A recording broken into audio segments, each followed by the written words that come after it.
Doctor صاحب السلام علیکم اینڈ ویلکم ٹو دا شو.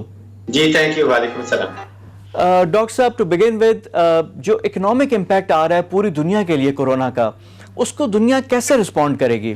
آپ نے بالکل درست کہا کہ جنگ ایک نہیں ہے, جنگیں دو ہیں, یا ایک جنگ کے دو محاذ سمجھ لیجئے. ایک تو وائرس کا محاذ ہے جہاں پہ ہمارے ڈاکٹرز نے لڑنا ہے, وائرولوجسٹ نے لڑنا ہے, ایپیڈیمولوجسٹ لڑ رہے ہیں, اور دوسرا محاذ ہے کہ اس کے نتیجے میں جو معیشت نوز ڈائیو کر رہی ہے نہ صرف پاکستان کی بلکہ دنیا بھر کی, اس کو سہارا کس طرح دینا ہے. تو بہت سارے ماڈلز ہمارے سامنے آ رہے ہیں.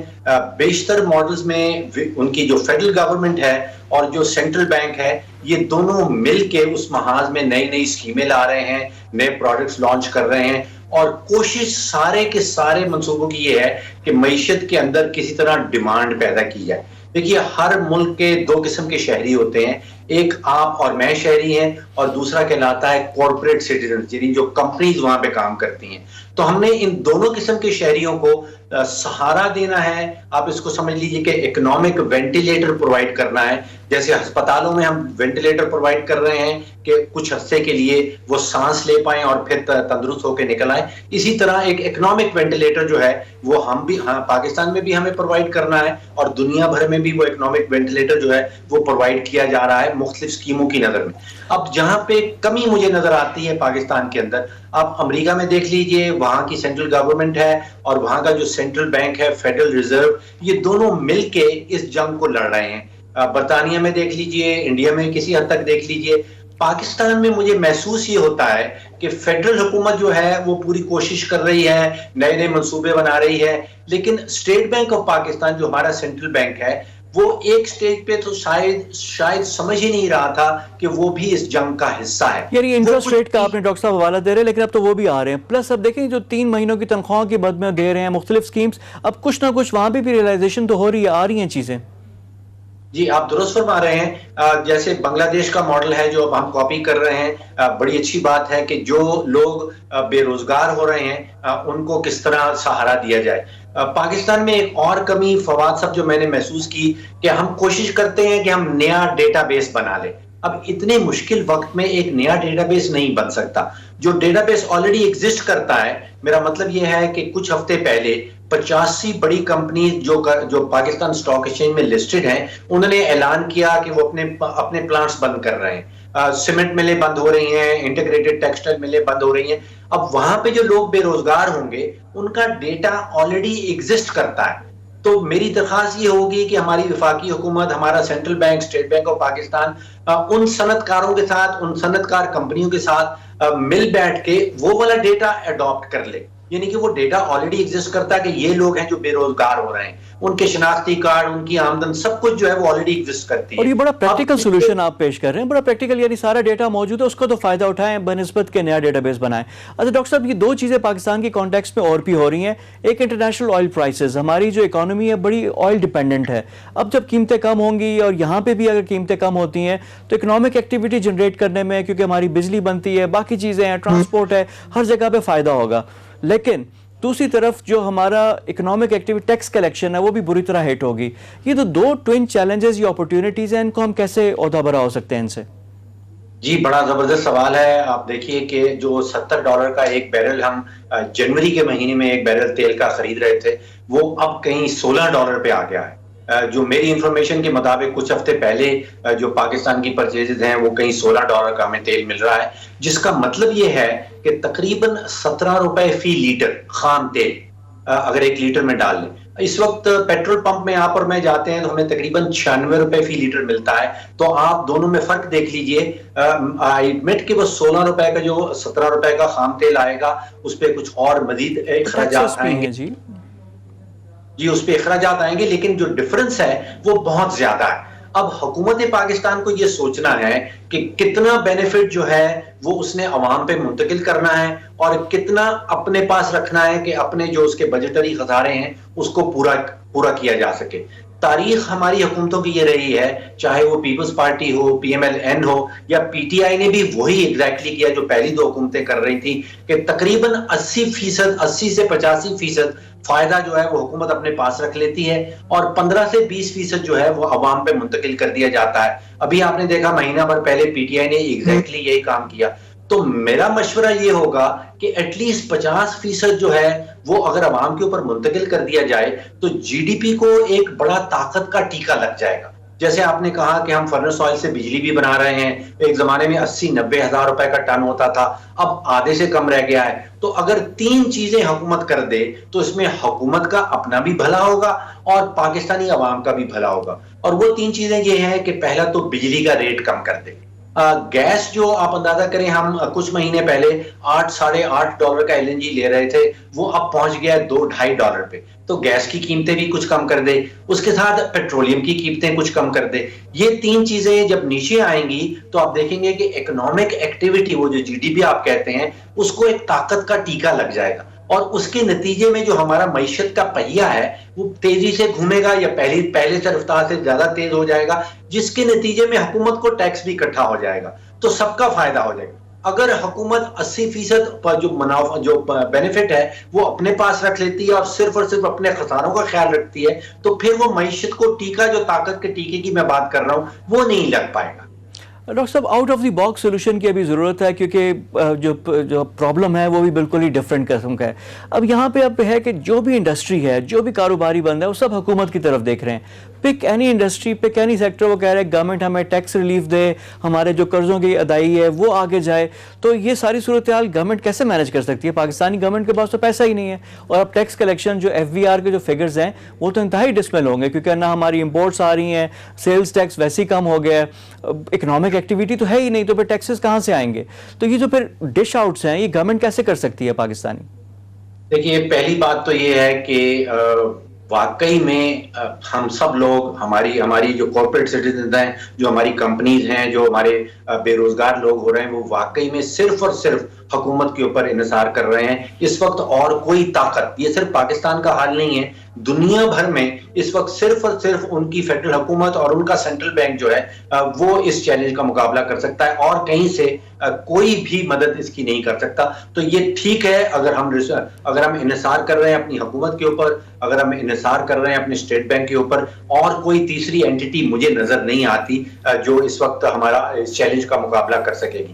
اب آپ نے کہا کہ ہمارے پاس وسائل نہیں ہیں، بالکل درست کہا، وسائل جنریٹ کرنے پڑیں گے۔ جیسے میں نے شروع میں کہا کہ ایک ٹیکنیکلی اگر آپ اکنامکس میں دیکھیں تو ایک کہلاتی ہے فسکل پالیسی، یعنی کہ ٹیکس کتنا وصول کرنا ہے، اس کو کہاں خرچہ کرنا ہے، یہ کام ہوتا ہے وفاقی حکومت کا۔ اور دوسرے ہے مانیٹری پالیسی، یعنی کہ نوٹ چھاپنے کی مشین، جس کو آپ انٹرسٹ ریٹ کہہ لیں، مانیٹری پالیسی کہہ لیں۔